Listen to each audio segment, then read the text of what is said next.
Assalamualaikum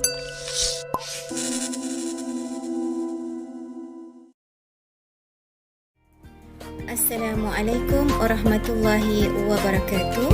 Apa khabar anak-anak murid ustazah yang berada di luar ataupun di rumah? Walau di mana sahaja kalian berada, doa ustazah semoga semuanya berada dalam keadaan yang sihat dan ceria-ceria selalu, dan semoga kalian semua sentiasa berada di dalam rahmat dan lindungan kasih sayang daripada Allah Subhanahu Wa Taala. InsyaAllah pada hari ini sekali lagi bersama-sama dengan Ustazah Rashidah binti Syahran, kita akan mempelajari mata pelajaran pendidikan Islam bagi murid-murid tingkatan 4. Baiklah, tajuk pelajaran kita pada hari ini ialah di dalam bidang hadis. Jadi Ustazah harap murid-murid yang berada di rumah telah pun bersedia dengan buku teks, buku rujukan, alat-alat tulis, buku catatan, supaya murid-murid dapat mencatat segala isi-isi penting yang terdapat di dalam pelajaran kita pada hari ini. Baiklah murid-murid yang dikasihi, untuk tidak melengahkan masa, kita terus kepada pelajaran kita pada hari ini. Jadi Ustazah harap murid-murid telah bersedia bersama-sama dengan Ustazah, ya. Baiklah, tajuk pelajaran kita pada hari ini ialah berkenaan dengan hadis. Tajuk pelajaran kita pada hari ini ialah berkenaan dengan hadis, iaitu pelajaran yang ke-8 pada muka surat yang ke-60 bagi murid-murid tingkatan 4. Dan pelajaran ini juga bolehlah dilihat bersama untuk murid-murid tingkatan 5, kerana untuk murid-murid tingkatan 5 mereka bakal ataupun perlu menduduki peperiksaan UTQH. Jadi Ustazah harap murid-murid yang berada di rumah telah pun bersedia pada ketika ini bersama-sama dengan Ustazah. Mari kita lihat pelajaran yang ke-8, iaitu hindari dosa-dosa besar.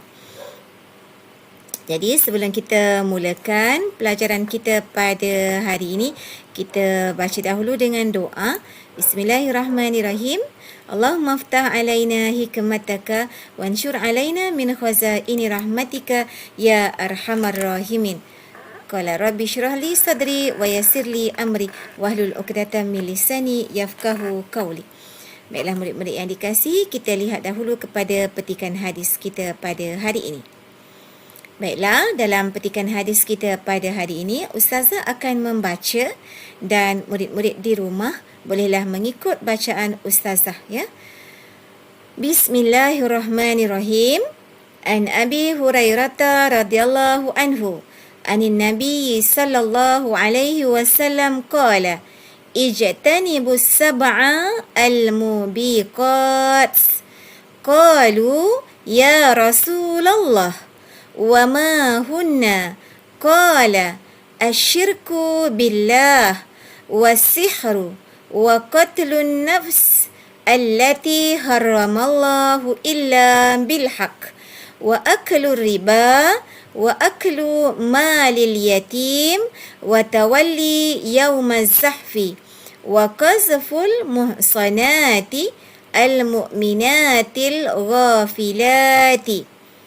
Baiklah murid-murid, Ustazah harap murid-murid yang berada di rumah ataupun yang berada di sekolah dapat sama-sama membaca bacaan Ustazah ini dengan baik. Kita tengok ataupun kita lihat apakah maksud bagi hadis yang kita pelajari pada hari ini. Maksudnya ialah, jauhilah 7 perkara yang merosakkan. Iaitu apakah 7 perkara tersebut? Kita tengok maksudnya, ya murid-murid. Jauhilah 7 perkara yang merosakkan. Sahabat bertanya, wahai Rasulullah, apakah perkara itu? Baginda bersabda, syirik kepada Allah Subhanahu Wa Taala, dan sihir, dan membunuh jiwa yang diharamkan oleh Allah Subhanahu Wa Taala kecuali dengan kebenaran, dan makan riba, dan makan harta anak yatim, dan melarikan diri daripada medan peperangan, dan membuat tuduhan berzina terhadap wanita yang beriman, yang suci dan terpelihara daripada maksiat. Baiklah murid-murid, itulah dia maksud hadis yang kita pelajari pada hari ini. Kita lihat yang seterusnya pada 2.8.3. Apakah 7 dosa besar yang terkandung di dalam hadis tersebut? Kita lihat satu persatu. Yang pertama, syirik. Yang kedua, sihir. Yang ketiga, makan riba. Yang keempat, membunuh. Yang kelima, makan harta anak yatim. Yang keenam, lari dari medan peperangan. Dan yang ketujuh, menuduh seseorang perempuan yang beriman dan suci itu berzina. Baiklah, kita lihat satu persatu kepada isi kandungan pelajaran kita pada hari ini, iaitu yang pertama, syirik kepada Allah Subhanahu Wa Taala. Baiklah murid-murid, apakah maksud syirik? Sebelum kita lihat kepada apakah maksud syirik, syirik terbahagi kepada 2 bahagian, iaitu yang pertama disebut sebagai syirik jalli. Yang kedua, syirik khafi. Saya ulang balik. Syirik jalli iaitu nyata.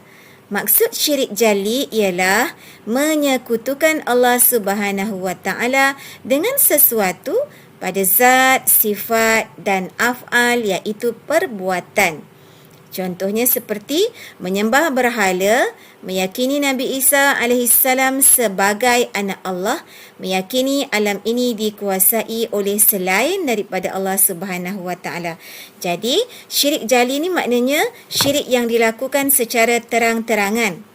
Yang kedua disebut sebagai syirik khafi, iaitu syirik yang tersembunyi. Apakah maksud syirik khafi murid-murid? Iaitu melakukan sesuatu amalan bukan bertujuan kerana Allah Subhanahu Wa Taala. Contohnya, melakukan solat kerana mengharapkan pujian manusia, iaitu riak, ataupun berasa hebat dengan amalan sendiri, iaitu ujub.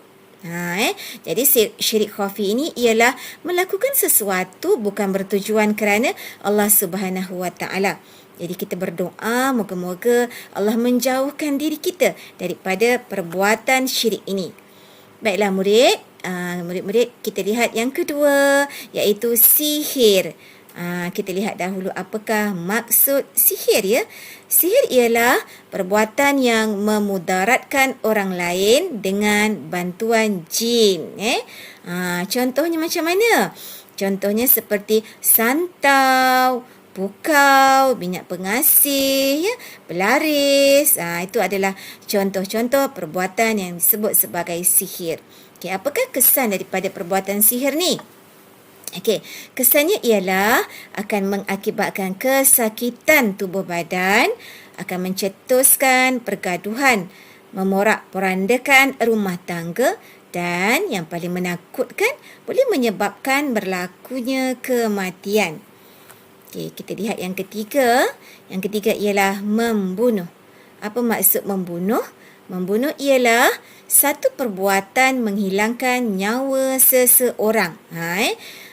Satu perbuatan menghilangkan nyawa seseorang. Kita tahu kan yang boleh menghilangkan nyawa tu hanyalah kuasa Allah Subhanahu Wa Taala. Allah sahaja yang layak mencabut nyawa dengan izin Allah.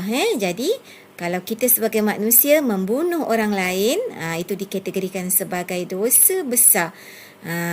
Contohnya menembak dengan senjata api, menikam dengan pisau atau meletakkan racun dalam makanan. Ini contoh-contoh membunuh. Kesannya apa dia? Kesannya akan menyusahkan keluarga mangsa pembunuhan dan boleh merosakkan atau memporak-porandakan kehidupan masyarakat. Baiklah murid-murid yang dikasihi, kita masuk yang keempat, iaitu makan riba. Apakah maksud makan riba? Iaitu pertambahan dalam bayaran ketika urusan pertukaran barang dan juga hutang piutang. Maknanya pertambahan barang yang berlaku daripada urusan jual beli ataupun urusan hutang piutang. Contohnya hutang yang menetapkan faedah bayaran dengan peratusan tertentu. Itu dikira sebagai riba. Kesannya boleh mengakibatkan penindasan dan melumpuhkan ekonomi umat Islam. Ini kita tak mahu ya murid-murid. Kalau boleh kita nak kita menjadi manusia yang sentiasa melaksanakan sesuatu urusan jual beli, hutang piutang dengan amanah, supaya ianya tidak melibatkan kepada urusan riba. Dan yang kelima, kita lihat makan harta anak yatim. Apa maksud makan harta anak yatim tu? Iaitu menggunakan harta anak yatim dengan cara yang tidak dibenarkan oleh syarak. Contohnya macam mana? Contohnya membelanjakan harta anak yatim untuk kegunaan peribadi, seperti pemegang amanah menggunakan harta tersebut secara berlebih-lebihan, ataupun menyalahgunakan harta anak yatim, harta anak yatim yang ada tu disalahgunakan. Ini antara contoh makan harta anak yatim lah.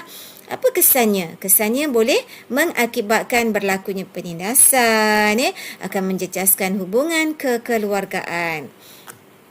Baiklah, kita lihat yang keenam, iaitu lari dari medan peperangan. Apa maksud lari dari medan peperangan? Lari dari medan peperangan ialah meninggalkan medan peperangan untuk menghadapi musuh. Meninggalkan medan peperangan ketika menghadapi musuh. Contohnya macam mana murid-murid? Contohnya melarikan diri daripada pasukan yang sedang bertempur menghadapi serangan musuh, ataupun enggan mempertahankan negara apabila diarahkan. Ini khususlah kepada tentera-tentera ataupun mereka yang berjihad di jalan Allah Subhanahu Wa Taala. Bila berhadapan dengan musuh, mereka mesti menguatkan jiwa dan semangat mereka untuk terus mempertahankan agama. Apa kesannya jika mereka lari daripada medan peperangan, murid-murid? Keselamatan umat Islam dan negara akan terancam. Negara akan terdedah kepada penjajahan dan campur tangan daripada kuasa asing. Sebab itu kita dijauhkan. Kita hendaklah menjauhkan diri daripada perbuatan ini kerana ianya merupakan salah satu daripada dosa besar. Kita lihat yang ketujuh. Dosa besar yang ketujuh ialah menuduh seorang perempuan yang beriman, perempuan yang suci, perempuan yang baik berzina. Apa maksudnya? Iaitu menuduh seseorang wanita Islam yang baik melakukan penzinaan tanpa membawa saksi. Maknanya kita tuduh seseorang yang baik itu tanpa mendatangkan saksi. Contohnya, bercakap dengan jelas seperti kamu telah berzina, atau memanggil seorang wanita yang baik itu dengan panggilan wahai penzina. Tak bolehlah macam tu ya murid-murid. Kesannya apa? Kesannya boleh menjatuhkan maruah seseorang dan juga akan mencetuskan perbalahan ataupun pergaduhan. Dan kita lihat dalam tajuk ini apakah pengajaran hadis yang kita boleh lihat daripada tajuk pelajaran kita, iaitu yang pertama, ingat ya murid-murid, bila kita nak jawab bahagian pengajaran, kita kena ingat 3 perkara, iaitu yang pertama pendahuluan, yang kedua isi dan yang ketiga adalah huraian. Pendahuluan itu di mana? Iaitu kita hendaklah. Isinya ialah apakah tajuk pelajaran ataupun kandungan pelajaran yang kita pelajari pada hari ini. Contohnya, kita hendaklah sentiasa memelihara diri daripada perbuatan syirik. Huraiannya, kerana boleh merosakkan akidah. Yang kedua, kita hendaklah menghindari diri daripada perbuatan membunuh. Huraiannya, kerana membunuh melanggar hak asasi manusia. Yang ketiga, pendahuluannya ialah kita hendaklah bersikap amanah dalam menguruskan harta anak yatim. Huraiannya, untuk memelihara hak orang lain. Yang keempat, kita hendaklah mempertahankan keamanan negara supaya Islam dapat ditegakkan. Dan yang kelima, kita hendaklah menghindari diri daripada menuduh orang berzina tanpa bukti. Huraiannya, supaya maruah umat Islam terpelihara. Jadi murid-murid, Ustazah harap murid-murid dapat memahami pengajaran hadis ini dengan begitu baik sekali. Jadi pesan Ustazah supaya murid-murid dapat 3 tadi tu, pendahuluan, isi dan huraian. Itu dia punya kaedah untuk dapat pada bahagian pengajaran hadis. Okey, kita tengok yang seterusnya, penilaian. Okey, kita lihat soalan penilaian ni. Jadi Ustazah harap murid-murid bolehlah menulis semula soalan penilaian ini dan membuat jawapannya di dalam buku latihan. Soalan yang pertama ialah nyatakan maksud potongan hadis berikut. Okey, apakah maksud potongan hadis tersebut? Iaitu yang pertama, as-sab'al mubiqati. Yang kedua, wa qatlun nafsil lati haramallahu illa bilhaq. Yang ketiga, wa tawalli yaumaz zahfi. Yang keempat, wa aklu riba. Dan yang kelima, wa qasful muhsanatil mu'minatil ghafilati. Jadi murid-murid bolehlah melihat kepada buku teks untuk mencari jawapan pada maksud potongan hadis tersebut. Yang kedua, senaraikan 7 dosa besar yang terkandung dalam hadis. Tadi Ustazah sudah pun menerangkan dan murid-murid bolehlah menulis semula di dalam buku latihan. Soalan yang ketiga, jelaskan maksud dosa besar berikut, iaitu yang pertama syirik, yang kedua makan harta anak yatim, yang ketiga lari dari medan perang, yang keempat menuduh wanita yang baik berzina. Jadi Ustazah harap murid-murid dapat memahami kehendak soalan tersebut dan jawablah dengan baik di dalam buku teks. Faham kata kunci soalan tersebut. Di situ ada soalan nyatakan, soalan senaraikan dan soalan jelaskan. Ingat bila soalan jelaskan, cukup murid-murid memberikan jawapan yang boleh difahami dengan maksud makna yang lengkap. Jadi Ustazah harap murid-murid yang berada di rumah akan terus istiqamah mempelajari mata pelajaran pendidikan Islam ini supaya murid-murid dapat menambah ilmu pengetahuan di dalam diri. Dan Ustazah harap sekiranya murid-murid suka dan seronok dengan pelajaran Ustazah, Ustazah harap murid-murid bolehlah share, like dan subscribe channel Ustazah supaya murid-murid boleh mendapatkan banyak lagi video-video pengajaran dan pembelajaran yang lebih menarik. Dan doa Ustazah semoga murid-murid akan terus istiqamah dan akan mendapat keputusan yang cemerlang dalam peperiksaan kelak. Akhir kalam daripada Ustazah, semoga bertemu lagi. Wabillahi taufiq wal hidayah. Wassalamualaikum warahmatullahi wabarakatuh.